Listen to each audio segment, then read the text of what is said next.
Heroine Keerthy Suresh ఇటీవల కాలంలో ఎక్కువగా వార్తల్లో నిలుస్తున్నారు. అతి తక్కువ కాలంలోనే స్టార్ హీరోయిన్ గా మంచి గుర్తింపు తెచ్చుకుంది కీర్తి సురేష్.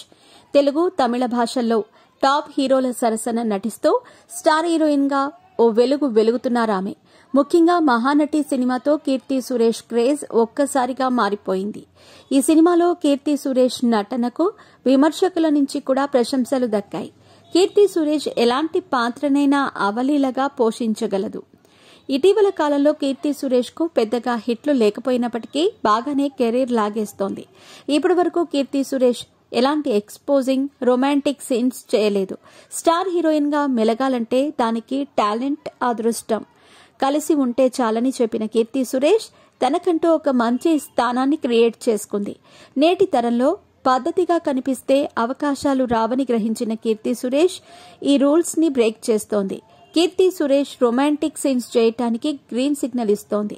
కీర్తి సురేష్ బాలీవుడ్ హీరో వరుణ్ ధావన్తో బేబీ జాన్ అనే హిందీ సినిమాలో హీరోయిన్ గా నటిస్తోంది. ఈ సినిమాలో కీర్తి సురేష్ బాలీవుడ్ లో ఎంట్రీ ఇస్తోంది. క్రిస్మస్ కానుకగా ఈ సినిమా డిసెంబర్ 25న విడుదలైంది. తమిళ స్టార్ హీరో విజయ్ నటించిన తేరీ సినిమాకు ఈ సినిమా రీమేక్. బాక్సాఫీస్ వద్ద ఈ సినిమా యావరేజ్ టాక్ ని సొంతం చేసుకుంది. వరుణ్ ధావన్ నటనకు మంచి మార్కులే వేసినా కానీ క్రిటిక్స్ కీర్తి పాత్రలో మ్యాటర్ లేదని తేల్చేశారు. పైగా కీర్తి పాత్ర ఇందులో చనిపోతుంది. గ్లామర్ డోస్ పరంగానూ కీర్తి నార్త్ ఆడియన్ రేంజ్ కు మ్యాచ్ చేయలేకపోయిందని విమర్శించారు.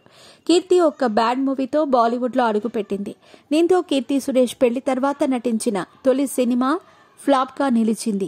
కనీసం తదుపరి ప్రయత్నమైనా సఫలమవుతుందేమో చూడాలంటూ నెటిజన్లు కామెంట్స్ చేస్తున్నారు.